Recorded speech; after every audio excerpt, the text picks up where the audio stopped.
एक समय की बात है। जंगल में नदी किनारे एक विशाल बरगद के पेड़ के नीचे आचार्य चाणक्य और चंद्रगुप्त एक साथ बैठे थे। तभी अचानक से चंद्रगुप्त ने पूछा, गुरुदेव, इस दुनिया में कौन नहीं चाहता है कि धनवान बने? मेहनत तो सभी करते हैं, धनवान बनने की सभी कोशिशें करते हैं, लेकिन मैंने अक्सर देखा है कि कुछ इंसान कम मेहनत करके भी अमीर हो जाते हैं। लेकिन गरीब मेहनत मजदूरी करता है, पसीना बहाता है, लेकिन फिर भी वो कभी धनवान नहीं बन पाता। क्या मेहनत से ही धन कमाया जा सकता, अमीर बना जा सकता है? चाणक्य मुस्कुराए। उनकी आंखों में वह तेज था जो सदियों से नीति के रहस्यों को संजोए हुए था। वे बोले, चंद्रगुप्त, जिंदगी में एक बात हमेशा याद रखना, मेहनत तो गधा भी करता है, गधा भी भारी बोझ उठाता है, दिन रात खटता रहता है, लेकिन गधे की तरह मेहनत करने वाले इंसान हमेशा गरीब ही रहता है। लक्ष्मी उसी के पास आती है जो बुद्धिमान होता है। मेहनत, अमीरी धनवान व्यक्ति मेहनत से नहीं अपनी बुद्धि से बनता है। अगर ये बात सबको समझ में आ गई, उस दिन समझो कि कायनात पलट सकती है। सब कुछ बुद्धि का खेल है। हकीकत में तुम्हें धनवान बनने के लिए मेहनत का 1% भी रोल होता ही नहीं है, क्योंकि मेहनत सिर्फ मजदूरी और दिमाग की चोरियां, यानी जो अपने दिमाग का इस्तेमाल नहीं करना चाहते हैं, उनके हिस्से ही आती है। अगर तुम धनवान बनने की राह पर हो तो सबसे पहले तुम्हें मेहनत छोड़नी पड़ेगी। तुम्हें वो चीज सोचनी पड़ेगी जैसे तुम अपने दिमाग को काम पर लगा सको। तब चंद्रगुप्त ने कहा, हे गुरुदेव, मुझे आज कृपा करके इन सभी चीजों के बारे में बताइए। चाणक्य ने सिर हिलाया और बोले, ठीक है, आज मैं तुम्हें इन्हीं बातों को बताऊंगा। इसलिए चंद्रगुप्त, तुम मेरी बातों को ध्यान से सुनो। नमस्कार दोस्तों, YouTube चैनल में आपका स्वागत है। इस वीडियो को अंत तक देखें, क्योंकि वीडियो में छिपे हैं चाणक्य नीति के वे रहस्य जो आपकी जिंदगी बदल सकते हैं। और अगर आपको चाणक्य नीति पसंद है तो बस कमेंट में आप चाणक्य नीति लिखते हैं। हम समझ जाएंगे कि आप हमारे वीडियो को देखते हैं और आपको बहुत पसंद आ रही है। तो चलिए वीडियो की शुरुआत करते हैं। अब चाणक्य ने चंद्रगुप्त की ओर देखा और बोले, तब चाणक्य ने चंद्रगुप्त से कहा, मैं यह नहीं कहता कि तुम्हें मेहनत की आवश्यकता नहीं है। धनवान बनने के लिए मेहनत तो करनी ही पड़ेगी, परंतु उस मेहनत का तरीका थोड़ा अलग होगा। आज मैं तुम्हें वही समझाने जा रहा हूं। याद रखना, मेरी यह बातें तुम्हारे पूरे जीवन में काम आएंगी। चंद्रगुप्त, धन की देवी लक्ष्मी को आकर्षित करने के लिए मैं तुम्हें 7 ऐसे नियम बताऊंगा जो सदियों से राजाओं को सम्राट और गरीबों को धनवान बना चुके हैं। ये नियम मेहनत की नहीं, बुद्धि की पूजा करते हैं। हर नियम के साथ मैं एक छोटी सी कहानी सुनाऊंगा जो इनकी गहराई समझाएगी। ध्यान से सुनो, क्योंकि ये शब्द तुम्हारी किस्मत बदलने वाले हैं। नियम नंबर 1, लक्ष्मी बुद्धि की दासी है, श्रम की नहीं। चाणक्य बोले, पहला नियम यह है कि लक्ष्मी बुद्धि की दासी है, श्रम की नहीं। जो व्यक्ति अपने मस्तिष्क से निर्णय लेता है, जो जानता है कि कब, किसके लिए और कितना परिश्रम करना है, वही लक्ष्मी को बांध सकता है। केवल मेहनत करने से लक्ष्मी नहीं आती, नीति से मेहनत को दिशा दो, तभी वह फल देती है। बिना दिशा के मेहनत वैसी ही है जैसे हवा में उड़ते कागज का टुकड़ा, बहुत घूमेगा लेकिन कहीं नहीं पहुंचेगा। अब चाणक्य ने एक छोटी सी कहानी सुनाई। एक बार की बात है, एक छोटे से गांव में एक किसान रहता था। नाम था हरिया। हरिया दिन रात खेतों में पसीना बहाता था। सुबह सूरज उगते ही हल चलाता, शाम ढलते तक फसल काटता। लेकिन हर साल उसकी फसल सूख जाती, क्योंकि वह कभी मौसम की समझ नहीं रखता था। पड़ोस का एक दूसरा किसान मूला कम मेहनत करता था।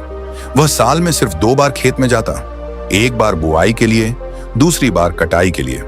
लेकिन मूला मौसम के संकेतों को पढ़ता था, बादलों की दिशा, हवा की गति, मिट्टी की नमी। वह जानता था कि बारिश कब आएगी, कौन सी फसल बोनी है।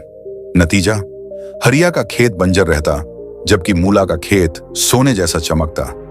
एक दिन हरिया मूला से बोला, भाई, तू कम काम करता है, फिर भी तेरा अनाज बाजार में उड़ जाता है। मूला हंसा और बोला, हरिया, मेहनत तो तू करता है, लेकिन बिना दिमाग के। मैं मेरी मेहनत को दिशा देता हूं। चाणक्य ने कहानी समाप्त करते हुए कहा, देखो चंद्रगुप्त, हरिया की तरह ज्यादातर लोग मेहनत करते हैं, लेकिन बिना बुद्धि के। बुद्धि का मतलब क्या है? बुद्धि सिर्फ किताबी ज्ञान नहीं, बल्कि व्यावहारिक समझ है। उदाहरण के लिए, अगर तुम एक दुकानदार हो तो सिर्फ सामान बेचने से नहीं, बल्कि ग्राहक की जरूरत समझने से धन आता है। मान लो बाजार में सर्दी का मौसम है, एक दुकानदार ऊनी कपड़े स्टॉक करता रहता है। लेकिन बुद्धिमान दुकानदार देखता है कि लोग चाय की दुकानों पर ज्यादा आ रहे हैं, तो वह चाय का स्टॉल लगाता है। कम मेहनत, ज्यादा कमाई। चाणक्य नीति कहती है कि बुद्धि निवेश सबसे बड़ा निवेश है। नियम नंबर 2, धन को पकड़ने से पहले खुद को संभालो। चंद्रगुप्त, सुनो मेरे शब्दों को। जैसे वन्य पशु को बांधने से पहले स्वयं को मजबूत करना आवश्यक होता है। दूसरा नियम यह है, धन दौलत को प्राप्त करने से पूर्व संयम और चरित्र को अपनाओ। जो पुरुष धन के आगमन से पहले ही अपनी इच्छाओं के जाल में फंस जाए, वह धन को कभी स्थिर नहीं रख सकता। लक्ष्मी देवी वहीं निवास करती हैं जहां आत्म नियंत्रण का दीपक प्रज्वलित रहता है। बिना संयम के धन वह रेत का महल होता है जिसे प्रलोभन की लहरें एक क्षण में ध्वस्त कर देती हैं। हे राजकुमार, कल्पना करो कि तुम्हारा राज्य एक विशाल वृक्ष है। यदि जड़ें कमजोर हों तो कितना भी पानी डालो वह सूख ही जाएगा। संयम ही वे जड़ें हैं जो धन को पोषित रखती हैं। संयम का अर्थ है इच्छाओं पर विजय प्राप्त करना, जैसे योद्धा शत्रु पर। प्राचीन ग्रंथों में कहा गया है कि मनुष्य का मन एक अश्व है। यदि उसे लगाम न दी जाए तो वह घोड़े को कहां ले जाएगा, कोई निश्चित नहीं। धन के संदर्भ में यह लगाम 3 स्तरों पर बांधनी चाहिए: शारीरिक, मानसिक और आर्थिक। शारीरिक संयम से तात्पर्य है कि शरीर को अनावश्यक भोजन या विश्राम से बचाना। जैसे एक राजा यदि प्रतिदिन भोज के अतिरेक में लिप्त रहे तो उसकी शक्ति क्षीण हो जाएगी और राज्य संचालन में थकान आ जाएगी। संयम से शरीर स्वस्थ रहता है, जो कार्य करने की शक्ति प्रदान करता है। मानसिक संयम का स्वरूप है क्रोध और लोभ पर नियंत्रण। क्रोध में लिया गया निर्णय, जैसे युद्ध में आवेशपूर्ण आक्रमण, अक्सर विनाशकारी होता है। चंद्रगुप्त, याद रखो, जब तुम्हारा क्रोध भड़के तो गहरी सांस लो और सोचो, क्या यह निर्णय धन को बढ़ाएगा या घटाएगा? आर्थिक संयम सबसे सूक्ष्म है। हर व्यय से पूर्व प्रश्न करो, क्या यह आवश्यक है? धन को व्यर्थ में नष्ट करना लक्ष्मी का अपमान है। नियम नंबर 3, धन खर्च करने की नीति कमाने से बड़ी होती है। चंद्रगुप्त, अब सुनो तीसरे नियम को, जो धन की आत्मा है। धन कमाना तो एक कला है, जैसे शिकारी का बाण चलाना, किंतु उसे बचाना और वृद्धि करना यह नीति का चातुर्य है। जो पुरुष धन को जहां तहां व्यय कर देता है वह लक्ष्मी का अपमान करता है और देवी तुरंत परिवर्तन कर लेती है। खर्च की नीति बनाओ, हर स्वर्ण मुद्रा का हिसाब रखो, जैसे राज्य के कोषाध्यक्ष लेखा जोखा रखता है। हे राजकुमार, कल्पना करो कि धन एक अग्नि है। यदि अनियंत्रित जले तो सब जला देगी, यदि नियोजित तो प्रकाश देगी। कमाने से बड़ी है खर्च की नीति, क्योंकि कमाई क्षणिक होती है, किंतु खर्च का प्रबंधन शाश्वत समृद्धि लाता है। इसकी जड़ें प्राचीन अर्थशास्त्र में हैं। कौटिल्य नीति में कहा गया है कि व्ययः नियोजितः धन वृद्धि कारकः। नियोजित व्यय ही धन की वृद्धि का कारण है। चंद्रगुप्त, खर्च की नीति का स्वरूप 4 भागों में बांटो: आवश्यक, वांछित, बचत और दान। आवश्यक व्यय वह है जो जीवन को चलाए, भोजन, वस्त्र, आवास। वांछित व्यय सुख के लिए, किंतु सीमित। बचत व्यय का भाग धन को बढ़ाने के लिए और दान लक्ष्मी को प्रसन्न करने के लिए।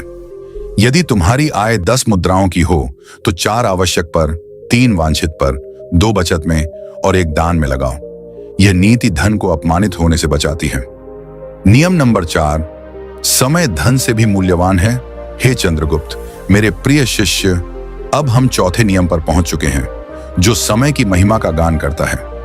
यह नियम न केवल राजा के जीवन का आधार है, अपितु प्रत्येक मनुष्य के लिए अमूल्य ज्ञान का खजाना है। जिस पुरुष ने समय को व्यर्थ गंवाया, उसने असंख्य स्वर्ण मुद्राओं को खो दिया। समय का सदुपयोग करने वाला ही लक्ष्मी को आकर्षित करता है, क्योंकि देवी आलस्य के निवास से दूर भागती है। हर क्षण एक अवसर है, जैसे बीज बोने का समय। हे राजकुमार, समय धन से भी मूल्यवान है, क्योंकि धन खो जाए तो पुनः कमाया जा सकता है, किंतु समय एक बार गया तो लौटकर नहीं आता। यह नियम प्राचीन वेदों और उपनिषदों की जड़ों से उपजा है, जहां काल को ब्रह्म का स्वरूप माना गया है। हर इंसान के पास जीवन में समान रूप से 24 घंटे मिलते हैं।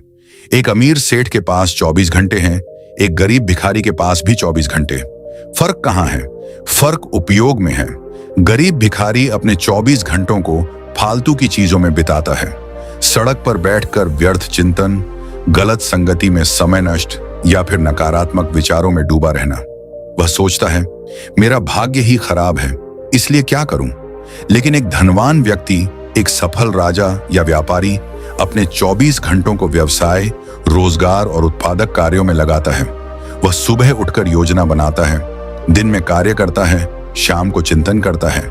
यही फर्क है, एक तरफ विनाश, दूसरी तरफ समृद्धि। समय का सदुपयोग बुद्धि को तीक्ष्ण बनाता है।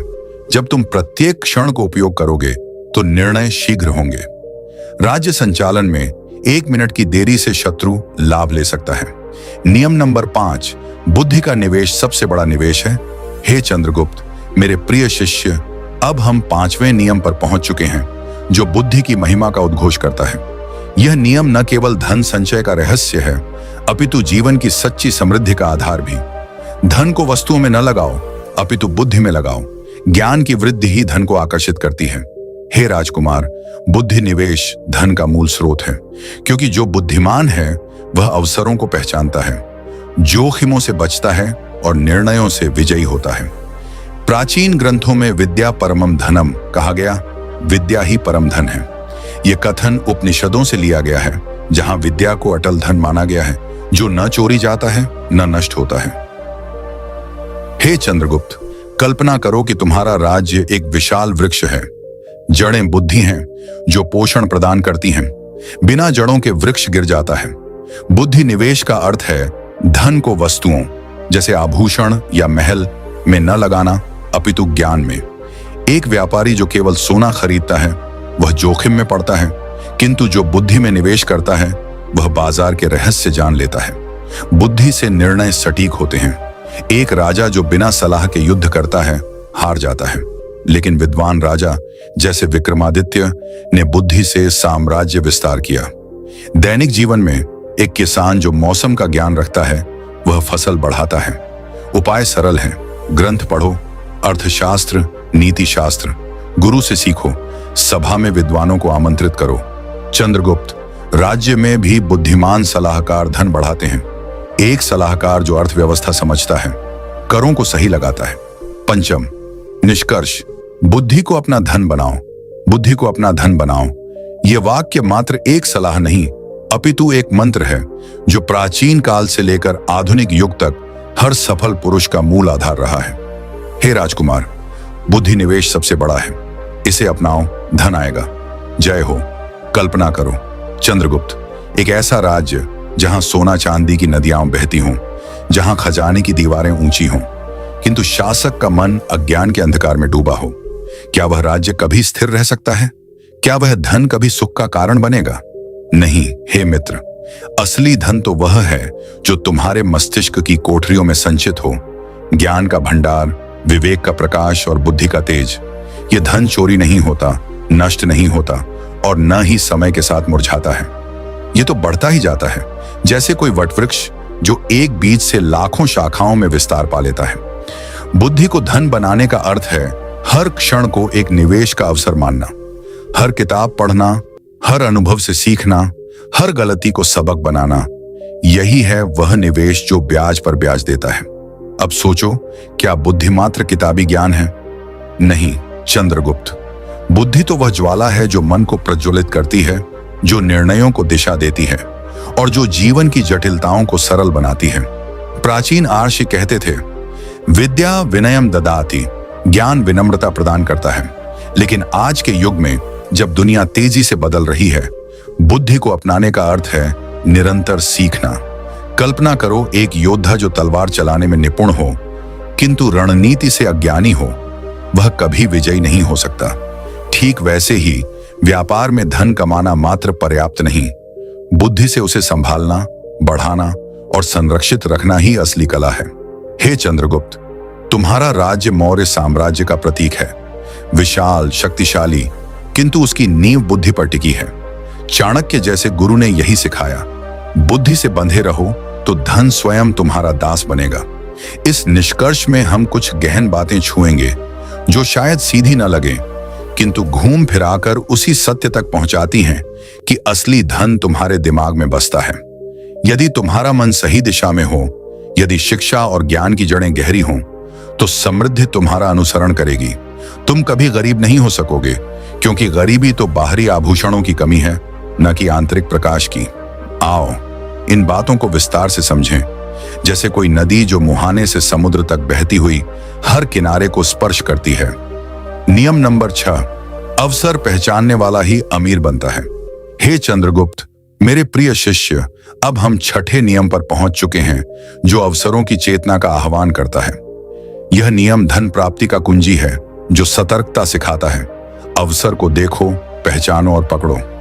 जो अवसरों को भुनाता है वही लक्ष्मी का स्वामी बनता है। हे राजकुमार, अवसर जीवन के बीज हैं। इन्हें बो तो वन उगता है, अन्यथा रेगिस्तान रहता है। प्राचीन नीति में अवसर काल का उपहार है। हे चंद्रगुप्त, अवसर पहचान की अवधारणा वेदों से उपजी है। ऋग्वेद में समय को एक पशु के रूप में वर्णित किया गया है, जो चंचल और पकड़ने योग्य है। काल पशु अर्थात समय एक पशु है जिसे पकड़ना पड़ता है, अन्यथा वह फिसल जाता है। यह सूक्ति हमें सिखाती है कि अवसर क्षणिक हैं, जैसे कोई जंगली पशु जो जंगल में लपकता फिरता है। यदि सजग न हो तो हाथ से निकल जाते हैं। उपनिषदों में अवसर को संयोग माना गया, वह संयोग जो सिद्धि की ओर ले जाता है, जहां देवता और मनुष्य का मिलन होता है। यहां अवसर मात्र संयोग नहीं, अपितु कर्म और भाग्य का सन्नाद है। चाणक्य नीति में मैंने लिखा, उद्योगेन ही सिद्ध्यन्ति कार्याणि। उद्योग से कार्य सिद्ध होते हैं और उद्योग अवसर पहचान का प्रथम चरण है। नियम नंबर 7, धन को रोकने की कला सीखो। हे चंद्रगुप्त, मेरे प्रिय शिष्य, अब हम 7वें नियम पर पहुंच चुके हैं, जो धन संरक्षण की सूक्ष्म कला का रहस्य उजागर करता है। यह नियम कमाई की चमक से परे जाकर धन की स्थिरता पर जोर देता है, क्योंकि कमाना सरल है, किंतु संभालना चातुर्य की मांग करता है। धन रोकने की कला अपनाओ। हे राजकुमार, यह कला विविधीकरण में निहित है। एक स्थान पर न रखो, अपितु बहुधा स्रोतों में बांटो, ताकि एक की हानि से सब नष्ट न हो। प्राचीन अर्थशास्त्र में संरक्षण वृद्धि का आधार है। कौटिल्य अर्थशास्त्र में मैंने स्वयं वर्णन किया है कि धनम रक्षेत विविधेन पथेन। धन को विविध मार्गों से संरक्षित करो, क्योंकि एक ही द्वार से आग लग जाए तो सब जल जाता है। आओ हम इसकी साहित्यिक और सैद्धांतिक पृष्ठभूमि से लेकर व्यावहारिक उपायों तक गहनता से चर्चा करें। मैं इसे एक राजसभापति के भाषण की भांति विस्तार पूर्वक समझाऊंगा, ताकि तुम्हारा हृदय और बुद्धि दोनों इसमें रमा जाए और तुम राज्य संचालन में इस कला के स्वामी बन जाओ।